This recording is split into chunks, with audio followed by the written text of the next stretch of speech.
সুপ্রভাত বন্ধুরা, কেমন আছো সবাই? আশা করছি সবাই খুব ভালো আছো আর আমরাও বেশ ভালো আছি। মুক্তধারা আরেকটি নতুন ব্লগে তোমাদেরকে অনেক অনেক স্বাগত জানাই। আজ হলো রবিবার আর এখন বাজে সকাল 5:30। 5:30টাতে উঠে তোমরা ভাবছো আমি খাতা আর পেন নিয়ে কি করছি। তো বন্ধুরা, আমি 5টাতেই উঠেছি, উঠে আমি ফ্রেশ হয়ে গেছি, গোপালকে উঠিয়েছি জল বিস্কুট খাইয়ে। তারপরে যখন 5:30টা বাজে আমি আমার ছেলের জন্য অঙ্ক কাজ দিয়ে রাখছি। ওর মঙ্গলবারে অঙ্ক পরীক্ষা, তাই ভাবলাম যে সকালে উঠে একটু কাজগুলো দিয়ে রাখলে তাহলে ওর তো আজকে ছুটি, তাহলে ও উঠবে, উঠে যখন ওরও ব্রাশ ট্রাশ করে দুধ ফুদ খেয়ে তাহলে ও একটু কাজগুলো করতে পারবে। আর না হলে কি হবে না, ও পড়তে বসবে, ঠিকই পড়বে, কিন্তু তারপর মা মা করে ডাকবে আর বলবে মা আমি কোন কাজটা করব, মা এটা হয়ে গেছে, মা এরপর কি করব, এইসব করে নিয়ে সময়টা নষ্ট করবে। তাই ভাবলাম যে ওকে আমি একটু কাজগুলো দিয়ে রাখি, তাই দিচ্ছি।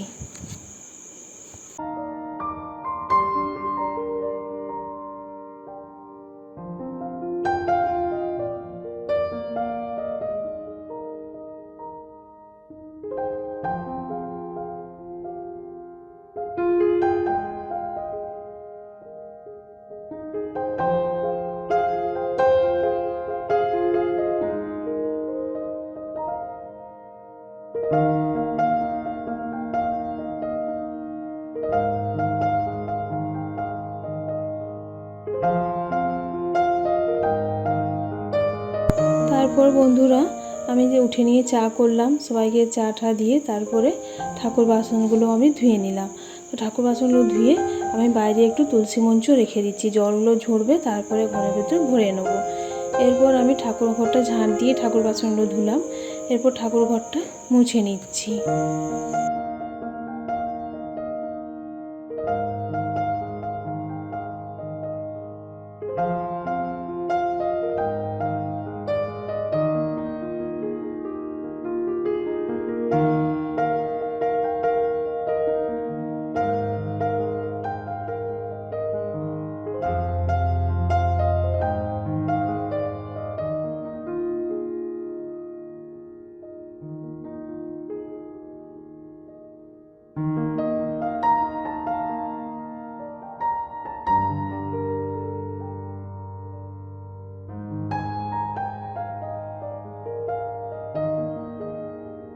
তো আমার নিচে সব কাজ হয়ে গেছে বন্ধুরা, আমি উপরে উঠে গেলাম, উপরে উঠে বিছানাটা ঝেড়ে নিয়ে, আর এই যে কাল আমি শাড়িটা কেচেছিলাম ওটা আমি নিচে বিছানার নিচে রেখে দিচ্ছি।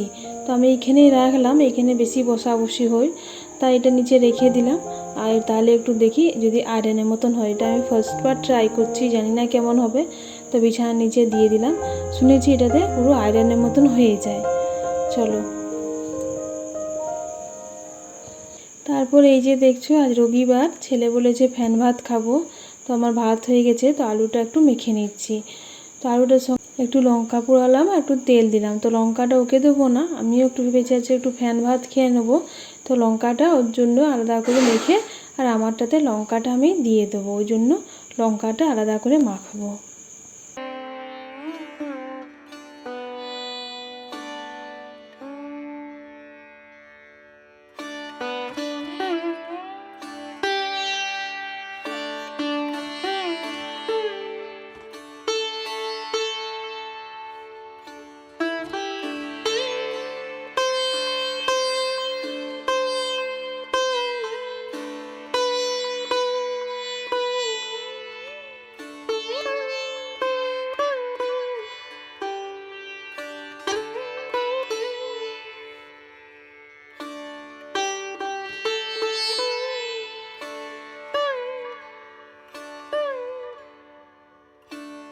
আর এই পাশে দেখো প্রত্যেক রবিবার মতনই এর এবারেও চপ হয়েছে, চপ আর মুড়ি জল খাবারে হবে।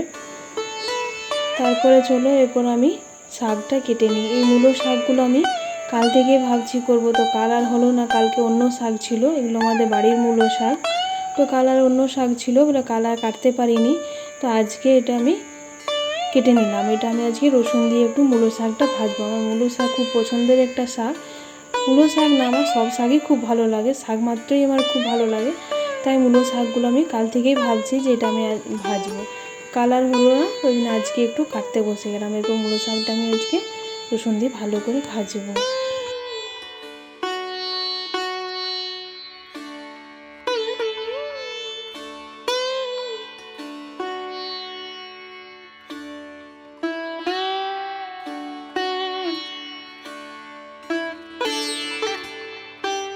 এপাশে দেখো আমার ছেলেও পড়ে নেমে গেছে, ওর খিদে পেয়ে গেছে প্রচণ্ড, তাই ওকে একটু ভাতটা দিয়ে দিলাম।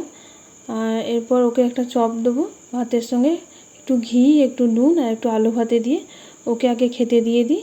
তারপর আমি ভেবেছি যা তরকারি হবে আবার কাটবো। তো মাকে জিজ্ঞেস করলাম, মা বলল যে একটু আলু পোস্ত করে দাও। তাই দেখো আমি তারপর ওকে খেতে দিয়ে আমি আলু পোস্তটা কেটে নিলাম আলুগুলো। তারপর ভাবলাম যে আলু পোস্তটা বসিয়ে দিই। আর ওর পাশে দেখো ভাতটাও বসিয়ে দিয়েছি আমি, ভাতটাও হচ্ছে, ভাতটা ফুটে গেছে, ভাতটা হচ্ছে। আর এর পাশে আলুগুলো একটু ভালো করে ভেজে নিচ্ছি।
আর দেখো আজ রবিবার বলে একটু চিকেন আনা হয়েছে, তো চিকেনটা দই আর হলুদ দিয়ে একটু ম্যারিনেট করে রেখে দিয়েছি।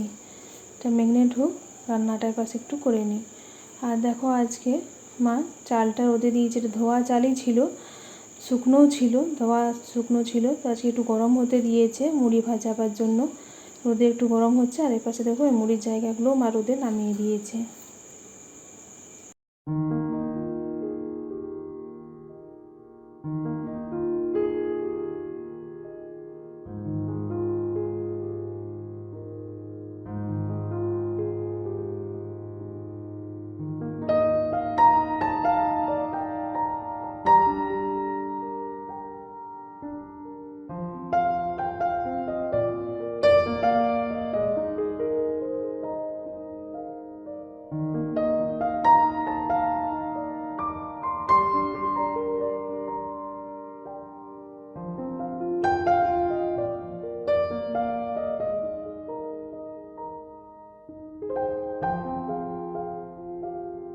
এখানে যে তোমরা বাটিতে ভাতগুলো দেখতে পাচ্ছ, এগুলো হাঁসের ভাত।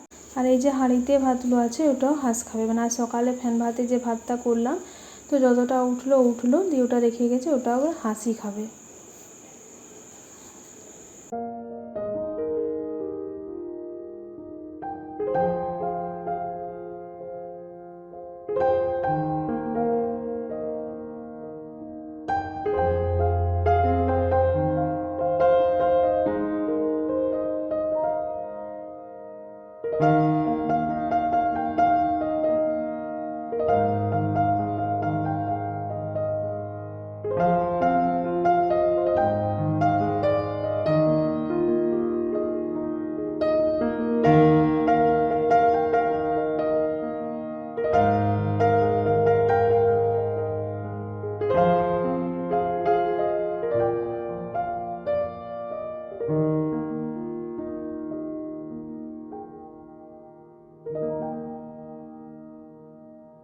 তো আমি রান্নাটা কিছুটা করে আবার উপরে চলে এলাম। উপরে আজকে যখন আমার বেডরুমটা ঝাঁট দেওয়া হয়েছিল, তারপরে আমার বর খেতে চলে এলো, তখন আমি নিচে নামলাম। নিচে নেমে বরকে খেতে দিলাম, বাবাকে খেতে দিলাম, তখন আর এই রুমগুলো ঝাঁট দেওয়া হলো না।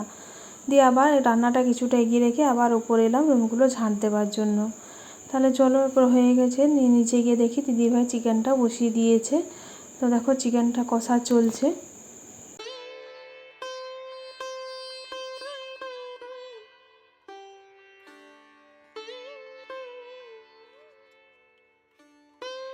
তো বন্ধুরা আমার চান হয়ে গেছে, আর আমি চান করে নিয়ে গোপালকে চান করালাম।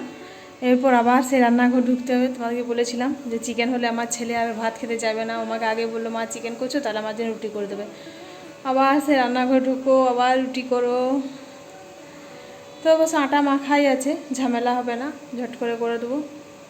তবে 3-4টে হয়তো করতে হবে, চিকেন হলেও 4-5টা রুটি খেয়ে দেয়। চান করতে এখন আমার ছেলে উঠেছে। এরপর আমি ভাবছি রুটিটাকে তাহলে করে দিই। বাবার খাওয়া হয়ে গেছে, বাবাকে খেতে দিয়েই চান করতে গেছিলাম, তো বাবার খাওয়া হয়ে গেছে। এরপর আমি রুটিটা করে নিই, তারপরে সবাইকে খেতে দেবো। চলো। দেখো চিকেন রান্না হয়ে গেছে, বলো কেমন হয়েছে? দেখতে তো ভালো হয়েছে, দারুণ লাগছে। ঝোল খুব একটা রাখিনি, ডাল করেছি তাই। চলো আবার রুটিটা করে নিই, অনেক দেরি হয়ে গেছে।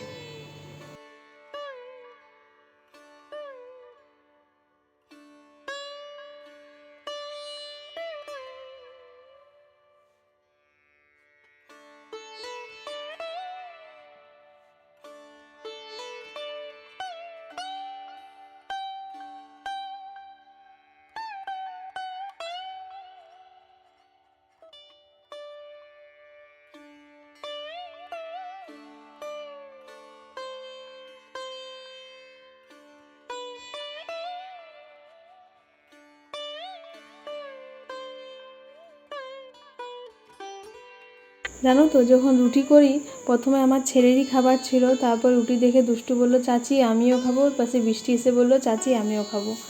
যা বাবা, দিয়ে আবার রুটি করলাম, 3 ভাই বোনের জন্যই রুটি করলাম। তো ভাত একটু মনে হয় থেকে যাবে, আমি তো ওদেরও মানে যেহেতু বেশি করে ওরা খায় না কেউই ভাত, তা একটুখানি তো ফেলি, তো মনে হয় পুরো ভাতটা মানে ওদের ভাতটা থেকে যাবে। দেখো আমার রুটিগুলো হয়ে গেল, চলো খেতে দিয়ে দিই। বন্ধুরা সন্ধে হয়ে গেছে, আমি সন্ধে দিয়ে আর গোপালকে খাইয়ে দিচ্ছি, তারপরে গোপালকে ঘুম পাড়িয়ে দেবো।